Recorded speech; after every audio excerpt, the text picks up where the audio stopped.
know your prey. Your bones remember an older animal that learned stillness before it learned speed. Chapter 4. The Hush That Hunts. We split because fear divides even good bread.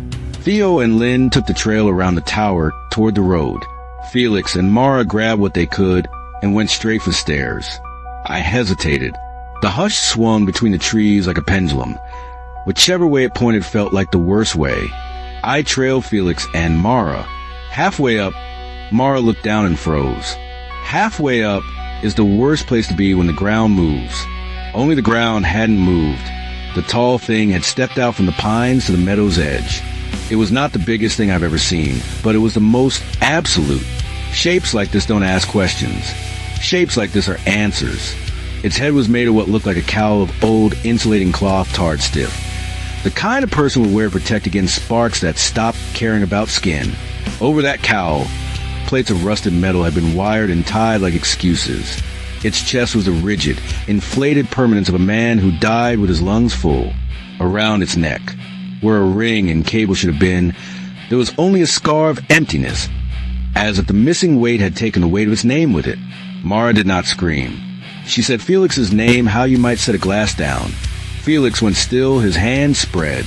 The thing stepped up to the tower. The steps did not shake. It had no interest in drama. The ring lay at the base of the first stair. It bent to take it. Its gloves were not gloves at all. They were hands that had learned from heat how to hold without mercy. When it straightened, the ring hung where a ring is meant to hang. The clasp clicked, not tight, but committed.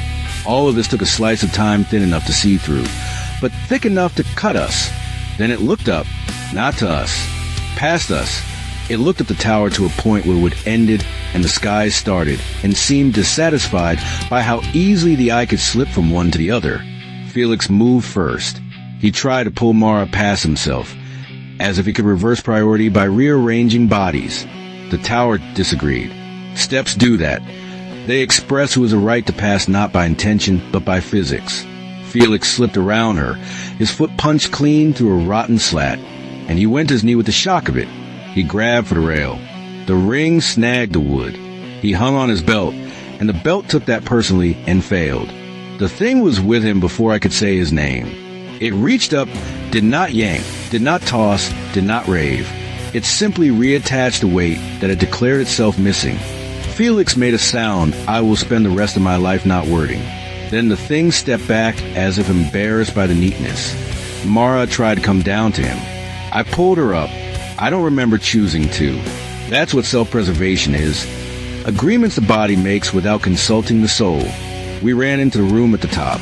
The tower's map-flayed skin gave us nothing to hide behind. The hatch was a mouth, insisting there was no up left to climb. Below, the thing placed a hand on the stairs and began to ascend with the certainty of a schedule. Silence is mass. It pressed on my ears until my heart had to work twice as hard just to register itself. I knew then this was not a ghost in the way people mean. This was a worker who had been underpaid by life and intended to collect by ledger. Then, from the far trees, a whistle, not careless, not friendly. A single note drawn through 2 fingers in a lifetime of practice. The thing paused. It turned its head as much as that cowl would allow. The whistle again. Then a voice, a woman's, rough with use and quiet with age. "Here," she called. "Here, boy." The thing left the tower like a man deciding to finish the job he started before lunch. It went to the voice. Mara and I breathed as if breathing would bring back our debt. We did not wait to say thank you. We went down, slow, then faster than our names. We hit the meadow like drop tools and ran toward the whistle's fading memory. And right then, I knew this wasn't over. Rescue, like fear, only knows how to divide.